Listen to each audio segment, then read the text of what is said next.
Jenny helped me tonight because she said to me when I came in, she went, "Are you chatting tonight?"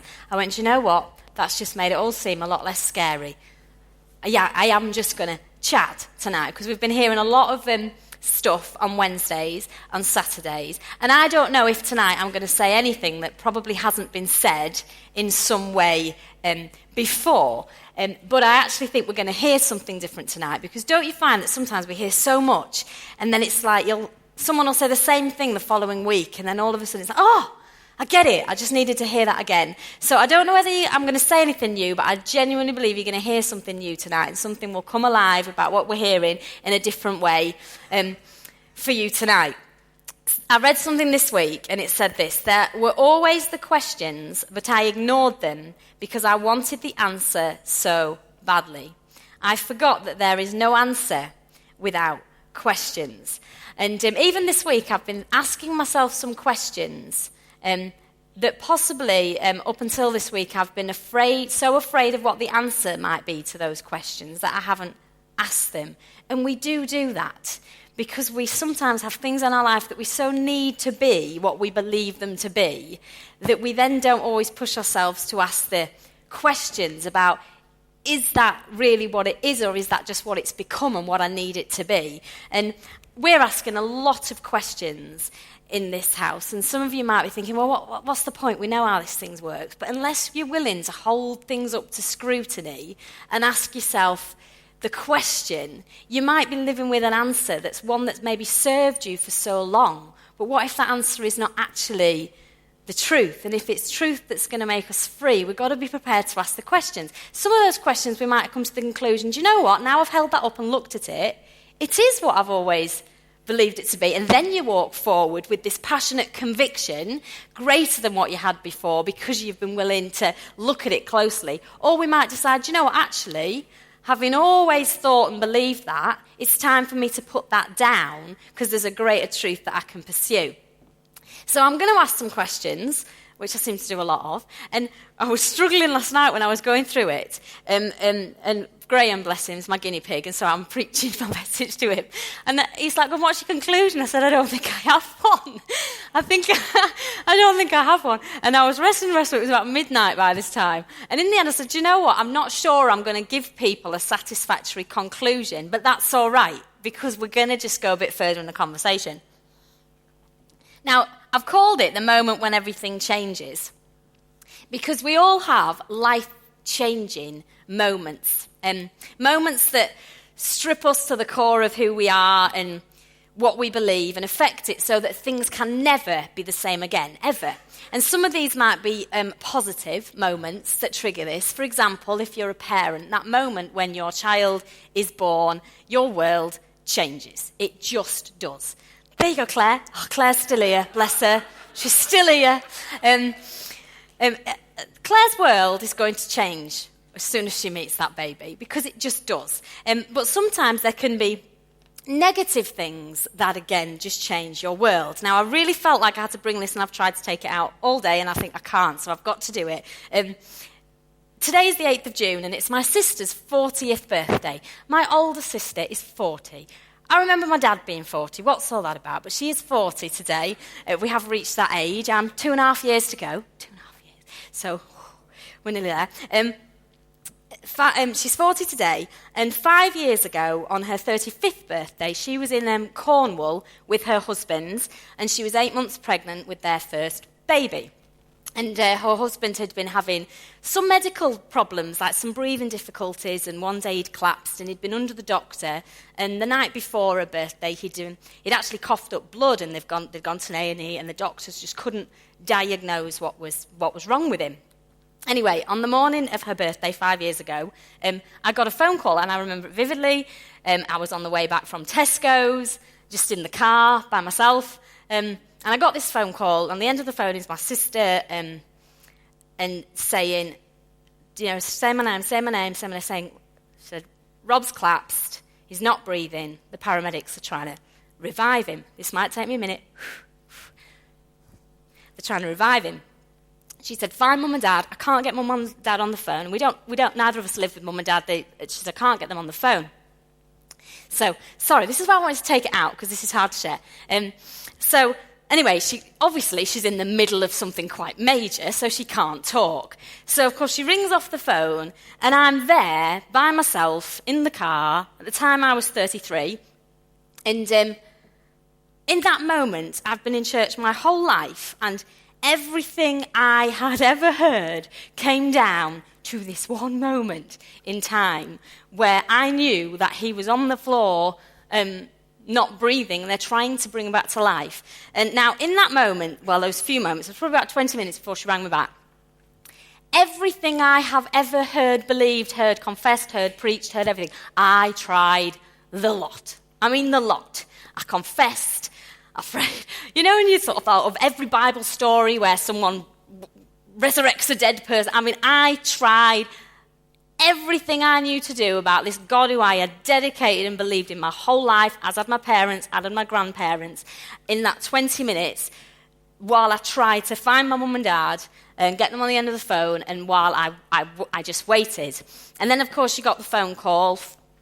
Before I managed to get through to my mum and dad, I got the phone call saying, that's it. He's gone. Just like that. And as you can imagine, in that moment, my whole world completely changed. And I'm telling that story not for any other, because like I say, I've thought, I'm telling it not for any other reason other than I felt I needed to use an actual example that was real.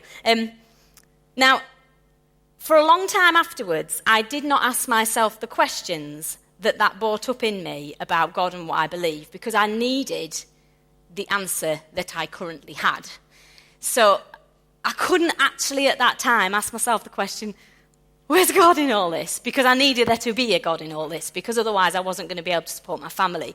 But since then, it has caused me to ask a lot of questions, some of which I've been asking probably for the last 5 years on and off, and you're working through it.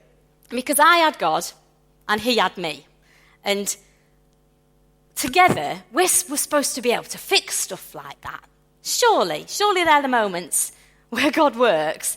And either in my head, I know it sounds all irrational, but bear with me, either I had failed in that moment and couldn't muster enough faith to raise my sister's husband from the dead, or God had somehow failed, in which case, what had I been pursuing him for if in moments like that it wasn't going to work? And if he had failed, then he was really cruel, and what I'd built my life on was a lie. And now, are you hearing what I'm saying? You go to those places in those moments. And then you go down the other route of, he actually had a blood clot that was that's what it was in the end. And so I think, right, so God must have known he had a blood clot. The doctors couldn't diagnose it, because it's quite difficult to diagnose, but God knew. Me and my mum and dad are in church the whole time, seeking God, surrounded by other people seeking God, and nobody could prophetically warn us, or there was no prophetic dream, or there was nothing that could have stopped this happening. So either God knew and he didn't tell anyone, in which case it left me with, what else is he not telling me? Is he this puppet master in the sky who does not share or tell us stuff, in which case I'm really not safe with him? Did he know and try to tell one of us, but we wouldn't listen, in which case, however great God is, we're all useless, so what's the point in pursuing him because he can't make it? Or did he somehow not know this was going to happen, in which case, what use is he? Now, all of this, I'm aware that some of you are thinking, well, they're stupid questions, but all of this was my human mind trying to work out a mysterious God, but it forced me to the conclusion whatever certainty I thought I had was utterly obliterated. All bets were off, and I didn't have a clue. Now, asking those questions also made me realise something else, that my God, in my head, existed somehow to serve me. That I wanted this God of certainty and security. And of course, wouldn't it be great if we had a God with whom everything was certain and everything secure and nothing bad ever happened, and if it did, he fixed it? Wouldn't that be great? We would love that, wouldn't we? And that's why we look for this to be the answer. Because I wanted to be able to access information that would keep me safe. So God knows everything. I know God. I can get any information I need to keep me safe. I wanted to possess his power to handle and avoid any unpleasant and inconvenient obstacles. And I wanted his backup for when I couldn't handle it. And I wanted this magic touch that would somehow make everything okay. And do you know what? We can buy into this idea of God as this great product for life. That if we dedicate our lives to this God, we buy this kind of divine insurance policy. Family members won't die. People who need a job will get a job. Our tithe and offering will guarantee that we always have money and never go bankrupt. Perhaps our original or renewed commitment to no sex before marriage gets us some credit with God somehow, and our marriage will just work so smoothly because, look, we waited. We pray and we teach our kids Bible principles. Therefore, our child will never go off the rails. Our child will not be misused because, look, we're raising them in a Christian way.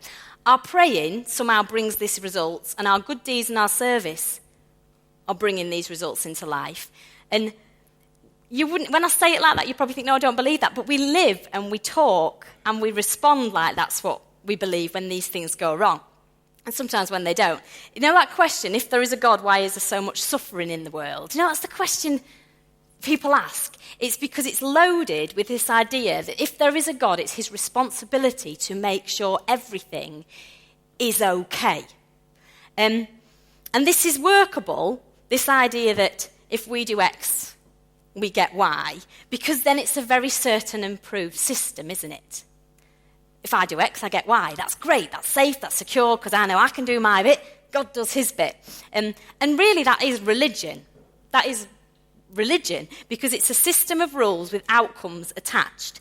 And the word that I was thinking about when I was thinking this week and preparing is it causes us to become hoodwinked. Now that word is kind of a word to do with deception. Think of someone putting a blindfold, like hoodwinked, think of a hood.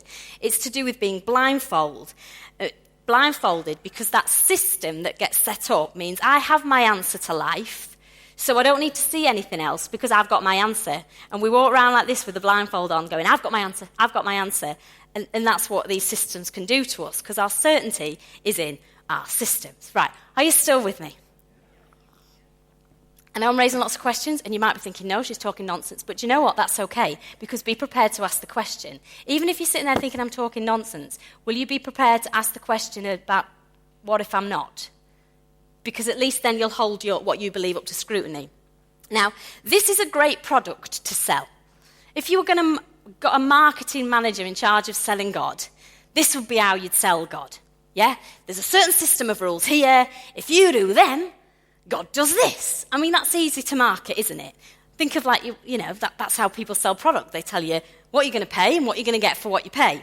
And I've been in my share of meetings over 37 years where this was what was sold. You know, genuine people with a genuine desire to serve, but the message was more like God the Builder, like Bob the Builder. Can he fix it? Yes, he can. And it's a popular message. Songs we sing about God will show up miraculously, sort things out. And sort those things beyond us. They're inspiring, they're uplifting, they keep us going. And at other times, this might be not what's said, but it's what we hear. Yeah? Because we have selective hearing, all of us. And you might ask, I can already hear your question, you're thinking, well, what's wrong with believing that? Absolutely nothing is wrong with believing that God, the impossible, can turn up and restore all things and help us out. Because what does he say? Call to him and he will answer. Trust in the Lord with all your heart and lean not on your own understanding. In all your ways acknowledge him, he'll make your path straight. Come to me, you are weary, I will give you rest. All things work together for our good. They are all things that God is about. And I think absolutely we believe with all of our heart for his divine and gracious assistance. But, like Joel said last week, we have to be free. We cannot be bound to a system that says, if we do X, God does Y. Because if we do, what it does is it puts that blindfold on and we get expectations of us and God and others. Now, Jesus told this story of, the story that Jesus is in, rather, of he comes to the temple one day, and what he sees is that the people there are buying the sacrifices to offer to God. And he's very unhappy about this. So Jesus, meek and mild, pure and holy, that we like to see, comes in, kicks off, makes a whip, starts turning the tables over, causing absolute havoc. He'd get one of those, what's it, Asbos, is it now? it's not pretty what he does. And he says, don't you dare turn my father's house into a market. And what he was getting at was this spirit that they came in and said, right, I'm going to come and I'm going to somehow but instead of thinking about what they're bringing and actually coming as a heart connection, they were just rocking up, buying the birds over this sheep or whatever they bought. And it was an exchange. It was a sale. It was like walking into a shop, a God shop, saying, I'll bring you my pigeons, you give me forgiveness. It wasn't a heart connection, yeah? That was quite funny. I'll give you my pigeons. Wouldn't it be great if you could just bring God a pigeon and be forgiven? No interaction, no connection, just there you go. The other thing, there was this other story where there's a man born blind. And the disciples say to him, who sinned, this man or his parents, that he was born blind? And again, it's this idea, this cause and effect. If this man is blind, what did someone do here to make him blind? It's always this idea that if we do X, we get Y. And Jesus' response was, you're asking the wrong question. You're looking for someone to blame. There is no such cause effect here. Look instead for what God can do. Now, how many of you work in a business environment or your work where there's an appraisal system or a performance management system? Who has that? If you work in that environment, you are set targets, or you may as a manager have to set targets that have specific outcomes. And if your employer meets those outcomes and those targets, they pass their appraisal process and they move on to the next step. It might mean a pay rise or you set them new targets. It's this idea that if I see this outcome, this must have been your performance. And I was thinking about this and thinking, well, let's do Jesus' appraisal for a minute, right? If it's all about Jesus does X, he gets Y, let's have a think of how Jesus would be appraised in terms of his performance. So he ignores his parents, he disrespects his elders by speaking out of turn for one so young, he insulted many people, godly people in his day, he hung out with the socially questionable and actually socially rejected, he broke the religious laws, he caused chaos, he was so utterly convincing in his ministry that pretty much no one believed him by the time he'd got done with it. Everyone's left. He doesn't actually have great credentials that you could hold up and say, this is a guy that's good at this system that he's trying to do. Do you see what I'm getting at? Now, the religious had no time for him because they could not marry up what they saw on the outside with the system they had come to believe in. Yes? Now, Chris talked a few weeks ago about a measurement system some use to explain the negative circumstances in life. Either your faith is so weak that you must be ignoring God, or your faith is so strong that the devil must be attacking you. Do you remember that? Now, how could you possibly know which was which then? There's no certainty there. What if things actually happen because people make choices? What if things happen because of the time and culture we live in? What if, as Jesus said, there is no such cause and effect in the things we have judged to be a measure of spirituality? But all of it is an opportunity for God's immeasurable, undiluted grace to be revealed in all its transforming power. What if that's what it's all about? The whole lot, all of it. And don't we go looking for the cause and effect? This person must have done this, that's why that's happening. What if that's not the question? In Scripture, when God says to people, if you do X, I'll do Y, it is always a faith response to who he is. So take Abraham for a minute. Leave and go to a land I will show you, and I will make you. That's if you do X, I'll do Y, isn't it? Leave, go to a land I'll show you, and I will make you. But it's not a system. He didn't say to Abraham, walk 200 miles north, turn left, and you'll find a family and £1 million under a rock in the entrance to a cave next to the giant tree. Do you see the difference? I know I'm being silly, but do you see the difference? One is specific, certain. The other requires faith. Leave everything you know and go somewhere where I'm not going to tell you. You wouldn't sell that, would you? Buy this washing powder, but I'm not going to tell you what it will do yet. Who would buy that? And we think that we're buying into this, we try and sell this idea that if people come to God, we can say exactly what that's going to do and exactly how it's going to look every second of the day. We can't because it requires faith. We don't get a system, we get to trust. And actually, if we're honest, that's not quite so appealing for those of us who really I like certainty. It comforts me. It makes me feel safe. It might be an illusion, but it worked for me for a long time, and giving it up is quite difficult. Now, you are free to choose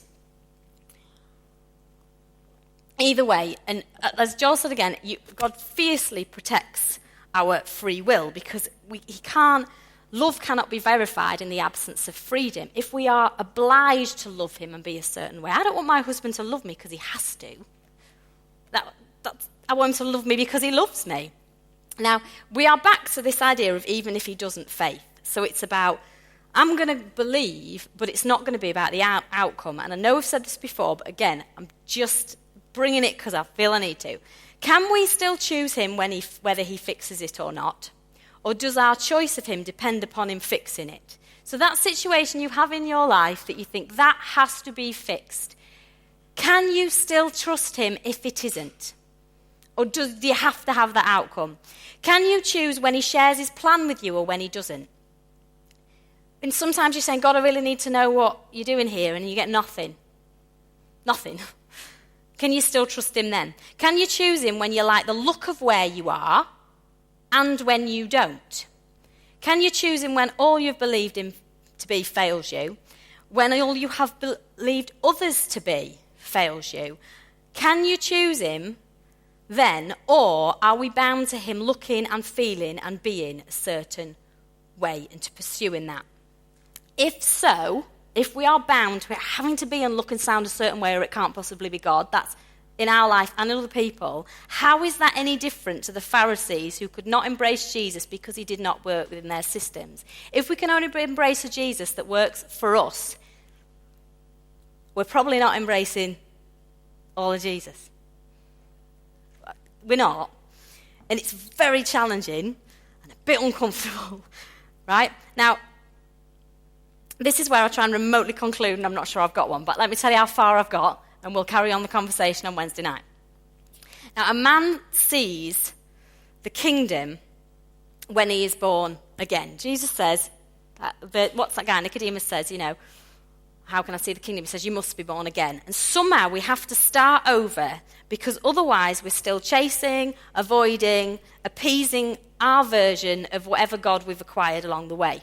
Now, we are product-minded and materialistic. We are in our Western culture. And our washing machine is supposed to serve us, as is our car, our computer, our church. They're all there for our comfort and convenience. And do you know what? We know that when they stop performing as required, because that's when we're not happy. Relationships too. When you go into a relationship or get married, it's not some completely selfless thing. You're marrying that person because they've made you feel good. And they're marrying you because you've made it feel... I mean, you wouldn't, if you were in a relationship with someone and they won't make you feel good, you wouldn't marry them, would you? Or is that...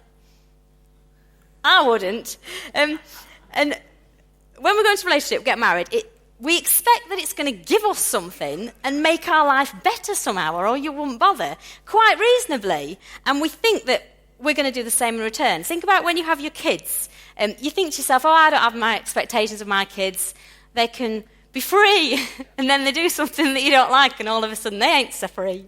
You actually do want them to do things a certain way. The stuff we want fixing as well, these are little asides, but putting them in anyway. The stuff we want fixing as well, and the stuff that we see that we must have, that's all contextual too. Because think about it. If we all lived in... China, maybe not China, pick a country, India. If we lived with these orphans in India, do you think you'd want the same things you're sitting here wanting today? Daniel wants a mobile phone and he's 9. Not going to get one yet. He wants a mobile phone and he's 9. When I was 9, I didn't want a mobile phone because we didn't have them. We didn't have mobile phone. Can you imagine not having a mobile phone? I did not want a mobile phone when I was 9 because there was not one to want. And sometimes the loss we feel is based on, we live in a world and we look around and we work out based on comparing with other people somehow what we need to be complete. So other people have this, therefore I need it because that will complete me. Other churches have this, therefore our church should have that because that will make us better. And it's all to do with comparison and context. And the children of Israel made an idol. They made this golden calf. They got their own jewelry off their necks. They literally took their own jewellery off, watched it melt in a fire pot, whatever it was melted in, I wasn't there, watch it melt, and then when they'd made it into something, they worshipped it as God. Talk about not asking yourself the right question. They knew it wasn't God, they'd just made it. But I tell you what, we still do the same thing. We look around at our lives, we melt everything we see into a pot, we make that the thing that is going to complete us, and then we pursue it and worship it and go out all after it. And it's actually just something we have made by interpreting this information that we've seen on the outside and deciding that is what satisfaction looks like, that thing there. Now, the message that's coming out from the heart of God and from this house is not, you are a nobody with nothing, but if you do what God wants, God can somehow make you somebody with everything. That's not our message, right? And this took me about 45 minutes to try and get how could I sum up our message in 3 lines? This is what I believe our message is, right? The message is, you are already somebody. Right now, you are already somebody amazing. You are already with God.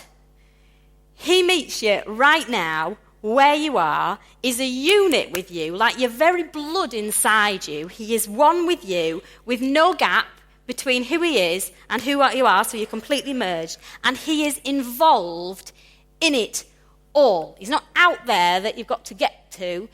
There's no system you've got to work to. He's just involved with the lot all the time.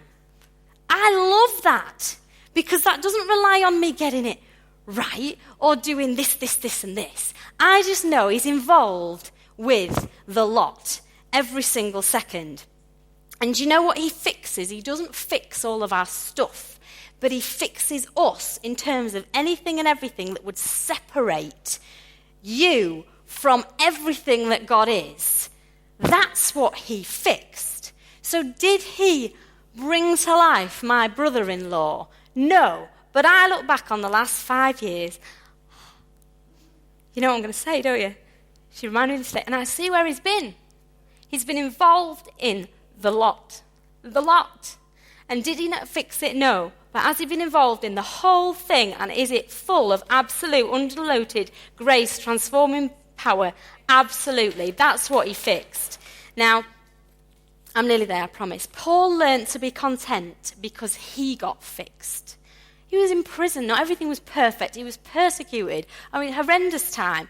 He said, I can do all things through Christ who strengthens me. Now, what did he grasp hold of to be able to say that? He knew God was involved in it all. And life changes in a moment for all of us. You can start off your day with one thing going on, and by the end of the day, something's kicked off and it's something completely different. And unless God offers us a solution beyond our circumstances from moment to moment, he is just